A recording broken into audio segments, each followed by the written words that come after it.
This is going to be the toughest video I've ever made, isn't it? Yes it is.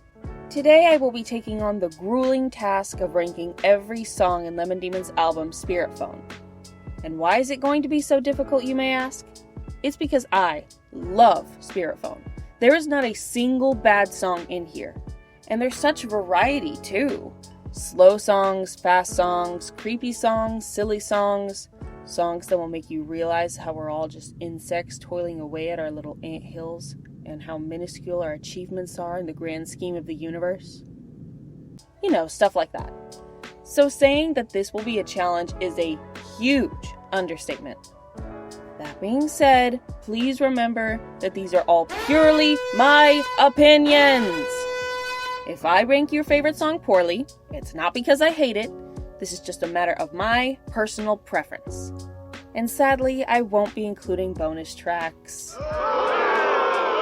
I know.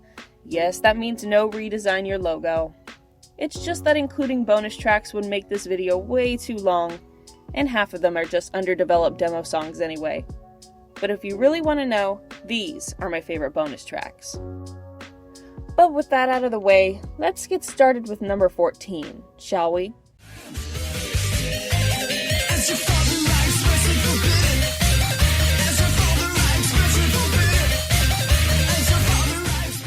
I'm sorry, but one of these songs has to be last, and it's this one. It's a good song, don't get me wrong, but it just doesn't stand up to the others. I mean, think about it. In an album with songs about a living arcade machine and an immortal mongoose, a song about arguing with your dad is a bit out of place. It just feels a little surface level compared to the others. Honestly, it would fit better in View Monster or something. Again, it's not a bad song. I really enjoy how loud and fast it is, and the lyrics get a good chuckle out of me. But when you're on the same album as Touchtone Telephone, Sweetbot, and Spiral of Ants, you gotta step up your game. I'm sorry, that's just how it is.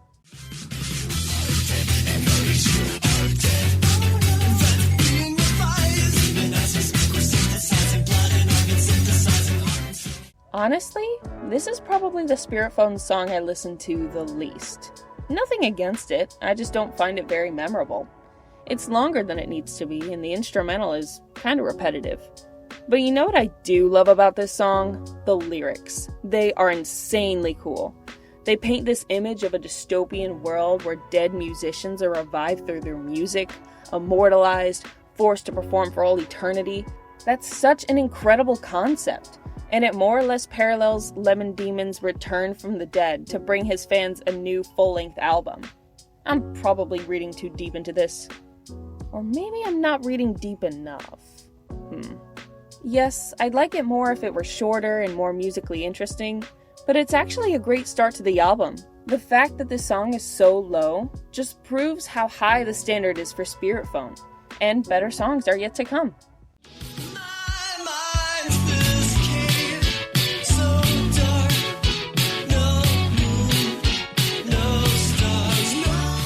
It's just a good song, plain and simple. Kind of like Lifetime Achievement Award, I like the lyrics much more than the instrumental. The caveman's awe when he encounters this alien species for the first time, the way it completely throws him for a loop and contradicts everything he thought he knew, is strangely beautiful, even if I think the instrumental is a little boring. I think the greatest feat of this song is how it ties into the rest of the album. No, I don't just mean how the title is literally in the lyrics of Touchtone Telephone. It introduces this theme of conspiracy and discovering how the world around us works, why we are the way we are. Yeah, I know this song is from the perspective of a literal caveman, but when you pull back the layers, it reveals a deeper truth about us humans. That no matter how smart we think we are, there will always be something that we don't understand. Maybe this song is better than I thought. But I've come this far and I don't have the energy to change it, so on to the next one. I have the money, I have the means, I have the strangest dreams. This one is the opposite of the last two songs, where the lyrics might be lacking, but the music itself is just too catchy to place it any lower. Seriously, I get this song stuck in my head all the time, which is weird because I don't even listen to it that often. That instrumental break after the chorus is just strangely entrancing, almost dreamlike in a way, and it just keeps looping over and over in my head. It's kind of hypnotizing. Come to think of it, I really feel like building something right now. Maybe a Brahms. There's not enough Brahms here. Because I earned my life, I earned my life, I earned my life. I learned it from my father and I tell it to my wife. I was really debating whether to place Man-Made Object or I Earned My Life higher on the list, but in the end I had to give it to this one. It's basically just the better version of As Your Father I Expressly Forbid It. Why is it better? Well, for one, it's way catchier. You can't tell me you don't go do do do do do do do do do do to that last instrumental break. It is impossible not to. Plus, we actually get a peek inside the father's head, instead of just hearing him yell. We understand why he's so uptight and bossy all the time. He stresses himself out with work because he's afraid of dying without having achieved anything. And then he forces those expectations onto his child. And for me personally, being afraid of living a useless, unsuccessful life is a very relatable thing. Anyway, good song, moving on.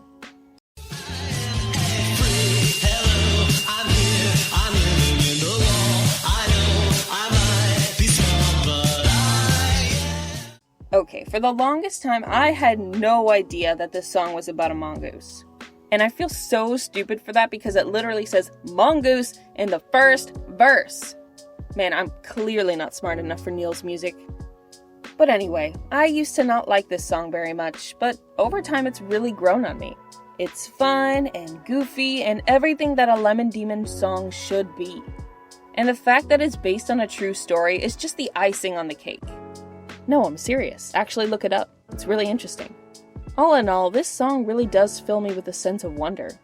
It's like this electronic violin sound that has a mysterious, magical vibe to it. Like it contains the spirit of Jeff the mongoose himself. Well, maybe that's because it does. Maybe that's why the album is called Spirit Phone. Maybe Neil is actually... Guys, I cracked the code! Neil is actually... When he died, they found so many scorpions inside. Yes, I do consider When He Died a Halloween song. Which is really a compliment because I listen to Halloween music all year round. It just has so much charm and personality to it, but still manages to be legitimately creepy. And I'm not just talking about the lyrics, I mean the melody, the eerie music box sounds, the laughing record. It's like everything in this song activates my fight or flight response, and that's what makes it so good. Oh yeah, and that high note Neil hits on the final When He Died is simply gorgeous. My man did not hold anything back, vocally, lyrically, or musically, and it shows. I can't be beat. I won't hurt you unless you cheat. You can't. Yes, I know this is probably your favorite Lemon Demon song. Yes, I'm sorry I had to place it so low. And no, I'm not changing my mind. Listen, I love this song as much as the next guy, but I think this is one of those cases where you listen to a song so much that you kinda lose your appetite for it. You guys know what I'm talking about, right? But anyway, none of that changes the fact that Cabinet Man is truly a treat from beginning to end. Look, I wasn't alive back when arcades were super popular. I know, I'm basically a baby, but the song still fills me with a sense of nostalgia. It just teleports me back to that era when the idea of controlling pixels on a screen was still new, when people actually had to leave their houses to play video games. The electronic sounds just fill me with a sense of wonder and excitement, and just a tiny bit of dread. Which, now that I think about it, is true for most Lemon Demon songs. But this song just goes so hard. It's a time capsule of amazing lyrics, even more amazing instrumentals, and absolutely immaculate vibes. It's impossible not to love. If you be my no-eyed girl, nowhere, mankind can go. There's too much life. See, This is what I love about Lemon Demon. He never just does regular love songs. There's always some kind of twist. Like, I'm in love, but I have amnesia. I'm in love, but I'm an intangible gaseous cloud. I'm in love, but my girlfriend is an ethereal being from another plane of existence. Relatable, am I right? Wait, nobody else has this problem? Just me? Okay, whatever. It's still a great song. I'm telling you, Lemon Demon must be some kind of siren, because I can't help but fall in love with his voice. Especially the part after the bridge where he's just humming into the mic. There's just this hypnotizing, enchanting quality to it. You know how Gumball and Penny just teleport into space every time they're about to kiss? That's what it feels like to me. Like I'm making out in space. Okay, now that I say it out loud, I sound kind of crazy. Oh well, just listen to it and you'll know what I mean.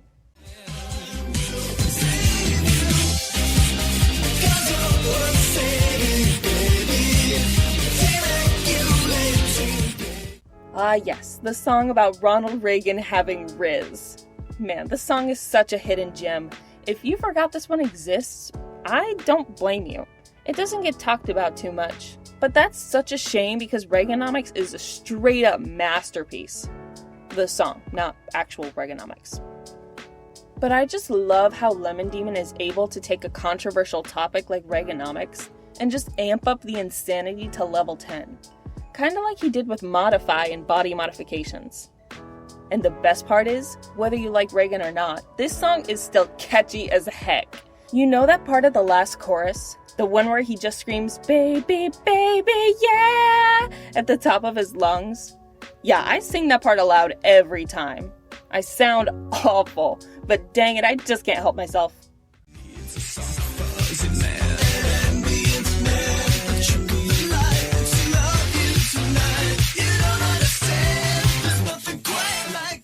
This is gonna sound crazy, but hear me out. I actually kinda ship the soft fuzzy man and the no-eyed girl. Think about it. They're both non-human entities with mystical powers looking for love. They're made for each other.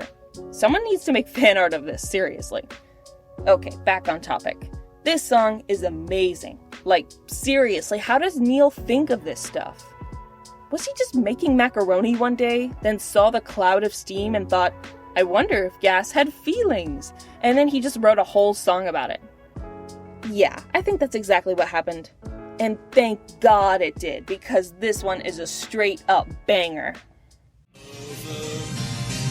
It's over. The pheromones, the self-avoiding.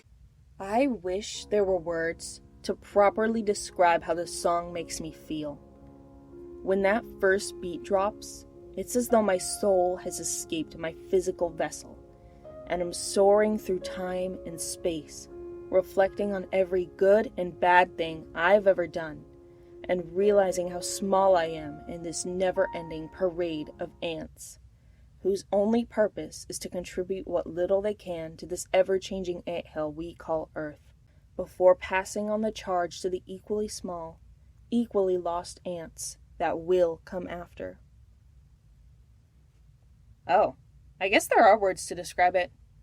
Anyway, Spiral of Ants is a good song. Next!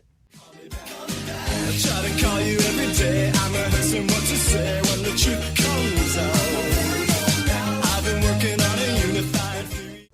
Even though number 1 might be my favorite song, Touchtone Telephone is hands down Lemon Demon's magnum opus. It is the epitome of his musical and lyrical prowess.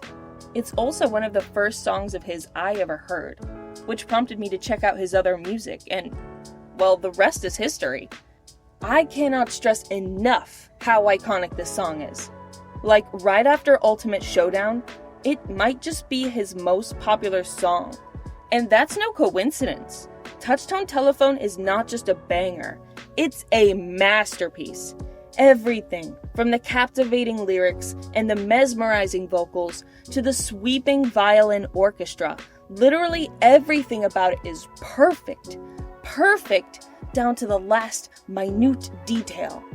There's no way you can hear the song and not instantly fall in love.